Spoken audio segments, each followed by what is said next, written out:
Bledsoe was arrested.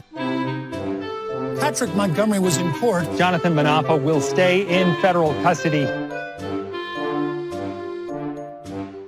No, I don't take responsibility at all. Hey everyone, welcome to the show. So 44-year-old Kansas resident and Marine veteran Chad Suenram, I think is how you pronounce it. He was seen on the Capitol grounds with an American flag painted on the side of his head, and he was periodically seen wearing a matching full face mask. When he reached the Capitol grounds, Suenram followed the crowd to the Upper West Terrace, and he was standing nearby when another member of the mob used a cane to break the glass on a Capitol door. And then that person unlocked it from the inside. So at that point, Trump's terrorists streamed into the building as the fire alarms were blaring, and Suenram followed the others inside. Suenram, though, he was stopped by officers, I should say. This was about 15 minutes after he entered, and the police forced everyone to turn around and to exit the building. And as Suenram was leaving, you could see this cloud of chemicals in the air. So as you all know, both the mob and the police were equally spraying each other with chemicals throughout the day. So between the chemicals, the police, the alarms, he knew he wasn't allowed inside the Capitol. Yet he was seen entering the building a second time only 5 minutes after he was expelled.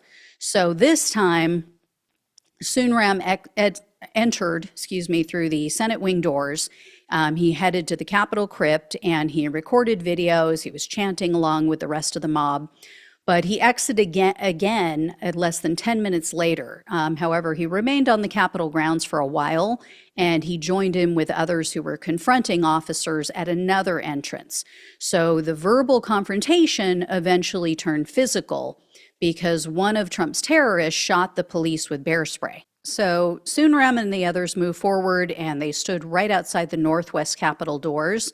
And then Suenram was recording as the police were trying to deter the mob with pepper spray and as the mob was throwing objects at the Capitol doors.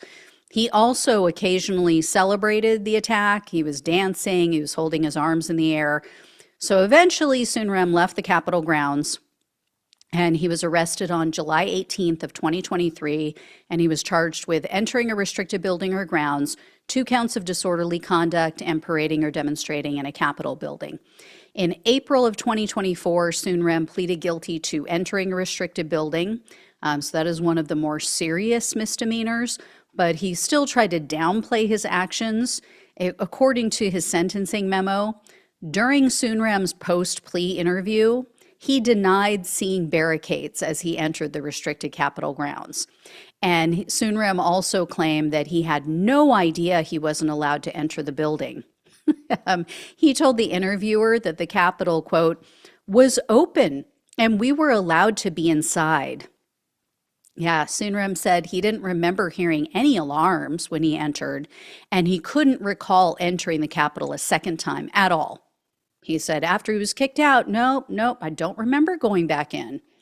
So the prosecutor allowed the plea deal to move forward for some reason, and Suenram was looking at up to 1 year in prison, 1 year of probation, and $100,000 in fines.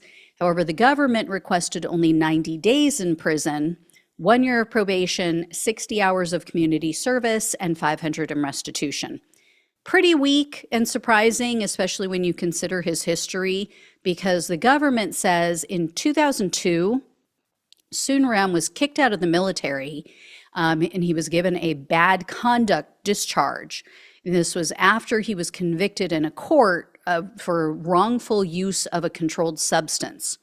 Yet Suenram claims he was honorably discharged. So this guy seems to have a problem with the truth or his memory or something. But anyway, Suenram was convicted again in 2005 for selling or possession with intent to sell cocaine. For that crime, he received 16 months of suspended jail sentence. In 2006, Suenram was convicted of driving under the influence for a second time. He was given another suspended sentence of 1 year. Then in 2007, he was convicted for driving with a suspended license. Once again, Judge gives him a pass, sentences him to 5 days suspended sentence, 5 days, and we're not even going to make you serve it. The prosecutor pointed out that Suenram is a good father who has custody of his 4 kids. They also say he just adopted a 5th child from the foster care system.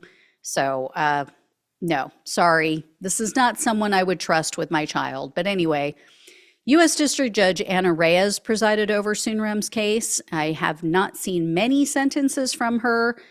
So far, it's like a mixed bag. I'm not impressed with this one in particular. She sentenced Suenram to only 2 years of probation and $500 in restitution. I mean, seriously, how many chances is this guy going to get before someone finally holds him accountable for his crimes? And what I love is this guy, you know, like so many others who support Trump, he complains about how weak our criminal justice system has become. Yet they're the ones benefiting from that weak system. So anyway, I mean, he's probably one of the ones who's going to get a pardon anyway.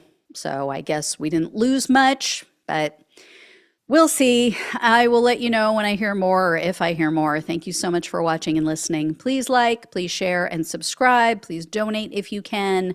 Love you all. Take care. Talk with you soon.